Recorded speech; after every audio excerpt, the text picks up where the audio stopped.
Karena itu aktivitas paling goblok yang pernah gue ketemu. Paling goblok. Paling goblok. Nge-gym paling goblok. Paling goblok. Kenapa? Bukan. Jadi, wah ini kacau nih. Kali ini gue akan bahas bedah si Timothy Ronald ini dari logo yang diciptakan baru-baru saja untuk akademi kriptonya. Nah, percaya atau enggak, setiap orang ketika membuat logo, apalagi kalau itu benar-benar ownernya terlibat, itu karakternya bisa dibaca seperti apa dan apa yang tersirat atau tersembunyi di balik logo. Tapi coba ya, saya akan bedah kali ini tentang Timothy Ronald, logonya, akademi kriptonya. Nanti silakan kalian yang sudah kenal Timothy Ronald, atau kalian yang ikut kelasnya, atau kalian yang hatersnya, atau kalian yang pemujanya, silakan menilai. Karena analisa saya ini adalah tentang apa yang disampaikan sih dari sebuah logo Timothy Ronald. Ketika dia mengepus, ya ini mengepus logonya, dia bilang logo yang kita pakai itu artinya for all. Dalam matematika atau untuk semua. Nah, katanya untuk semua. Kita akan lihat, kita akan bedah apakah benar logonya seperti itu untuk semua. Sedangkan karakter Timothy Ronald aja untuk hari ini begitu sombong, begitu songong, dan dia tuh merasa dia sangat superior dan sangat super pintar dibanding semua orang yang digoblok-goblokin. Nah, kita lihat ya. Oke. Pertama dia bilang for all, ya. Akademi kripto. Berarti yang diangkat apa? Huruf A. Bener ya, huruf A ya. Tapi kenapa simbolnya jadi begini? A terbalik. Coba teman-teman perhatikan lagi. A-nya itu dibalik. Dapat diartikan ketika sebuah A dibalik, itu adalah membalikkan tatanan demi keuntungan pribadi. Nah, ini mungkin kalian masih belum nangkep, saya jelaskan lagi. Lambang piramida itu biasanya adalah lambang sebuah pembangunan kesuksesan, di mana dipenggal di atas biasanya ada kepalanya, terus di bawah itu adalah pendukung-pendukungnya sama-sama maju ke atas. Nah, kenapa ini dibalik? Dan terlihat ada pemutus. Nah, pemutus itu biasanya mutuskan antara kepala dengan anggotanya.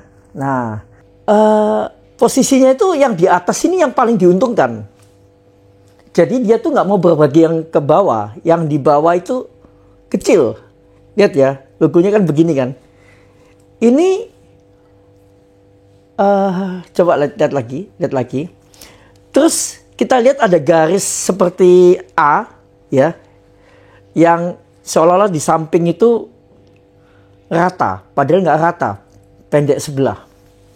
Nah, dia tuh mau menunjukkan ke semua orang bahwa dia tuh akan menyeimbangkan ya, istilahnya membuat kemakmuran buat pengikut-pengikutnya ini. Kalau kita lihat ya dari logonya ini kan seperti apa ya, menarik pengikut gitu ya. Kalau kita lihat ada gininya nih, garisnya nih, keseimbangan. Jadi lihat garis horizontal itu batas.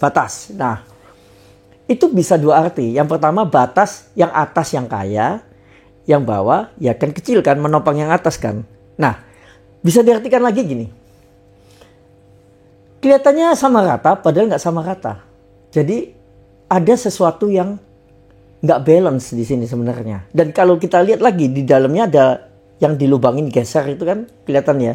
Kenapa kok dilubangin? Itu ada maksud lagi.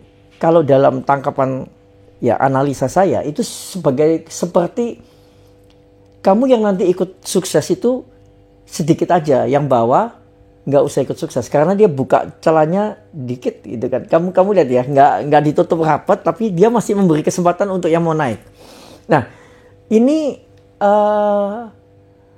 semacam kalau kita bilang itu glyph kuno, atau kita juga bisa sebut ini ada kesan misterius dan berkuasa. Nah, ditunjang dengan warna ungu. Warna ungu itu lambang kemewahan, kekuasaan, dan ambisi. Nah, kalau kita lihat sepintas lagi, kalian perhatikan ya itu ya. Itu bentuknya seperti topeng ya. Logonya itu agak kayak topeng. Nanti saya jelaskan topeng apa. Tapi kalau kalian bayangkan sebagai topeng, jadi dia ini seperti menyimpulkan sebuah topeng glamor, karena tadi arti warna ungu adalah kemewahan, kekuasaan, ambisi. Tapi Tommy glamor untuk menutupi keserakahan. Kan lihat kan, yang di atas itu mau ambil yang banyak, yang bawah menderita aja kan kecil tadi. Tadi sudah saya liatin gambar bentuknya itu. Nah, kita lanjut lagi ya. Kalau kita bilang lagi ya, ini for all A, kan tadi saya bilang harusnya kan A kan, for all atau akademik kripto kan harusnya A. Kenapa harus dibalik gitu ya kan? Kenapa? Nah, mungkin dia nggak sadar, tapi apa yang digambarkan itu bisa menceritakan sesuatu. Coba lihat gambar ini.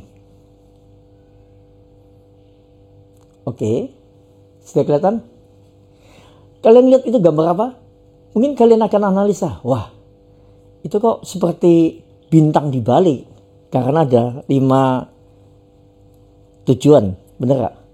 Dilihat lagi, loh kok seperti kepala kambing ya? Bener gak? Nah, kalau kalian tahu lambang kepala kambing ini, itu lambangnya Mamon. Kalau kita bilang Mamon itu apa? Nah, ada yang tahu? Jadi Mamon itu adalah simbol apa ya? Kalau kita lihat di satanik ya. Ini saya bukan nakut-nakutin ya. Tapi apa yang tercermin ini saya ceritakan nih. Kalau di satanik, Mamon itu lambang dewa materialisme. Nah, ya kan? Jadi representatifnya kepala kambing Mamon ini dewa materialisme. Lambang penyembahan kekayaan dan keserakahan. Nah, kalau kalian lihat dari cerita-cerita selama ini yang banyak di medsos, mungkin kalian akan nangkap sesuatu yang aneh dengan konten-kontennya, di mana menunjukkan bagaimana kaya, dan dia menunjukkan bagaimana dia tuh harus apa. Itu arahnya kan sebenarnya negatif ya. Tapi kenapa disukain? Itu kan lambang kekayaan, keserakaan, dan ya tadi Mamon itu. Karena dijungkir baliklah yang harusnya itu menghina orang itu jelek, dia jungkir balikan itu menjadi diagung-agungkan, dieluk-elukan dengan kekayaannya yang berlimpah-limpah. Dia kayak dikasih uang banyak gitu dari sesuatu. Ya saya nggak tahu sesuatu apa ya, mungkin dia jago main kripto atau gimana ya. Dia kan ceritanya dapat triliunan, masih muda, masih 25 tahun, disombongkan terus. Nah, kenapa orang sombong kok bisa dipuja? Kan aneh kan? Tapi itulah Mamon. Itulah yang kita bilang, kalau kita bilang gerakan satanis. Saya nggak nuduh sih secara langsung ya. Tapi lambangnya itu seperti itu. Jadi, mengedepankan kekayaan dan kekuasaan di atas moralitas. Moralitas nggak ada. Hina orang nggak apa-apa. Yang penting gue paling kaya. Jelekin orang sampai orang goblok, sampai orang marah-marah, nggak apa-apa. Itu strategi konten. Kalau perlu disenggol semua, biar makin terkenal. Nah, gerakannya sudah benar-benar satanis. Pokoknya merusak orang lain, yang penting dia berjaya dengan fokusnya ke uang, materi, kekuasaan. Merasa paling hebat, merasa paling kaya, nah, ini yang tersirat di semua logonya. Kalau kalian merasa ini nggak cocok dengan yang kalian bayangkan, nggak apa-apa. Ini kan saya cuman menganalisa dari logo seorang Timothy Ronald. Kenapa dia semakin lama semakin menjadi-jadi. Dan ternyata logonya ini bercerita siapa dia sebenarnya. Oke, boleh percaya boleh nggak, tapi saya sudah hampir 30 tahun di bidang branding. Dan biasanya orang yang bikin logo itu nggak lepas jauh dengan karakternya tanpa dia sadar. Silakan dinilai sendiri dan komen aja bebas. Boom. Brand Boomcast.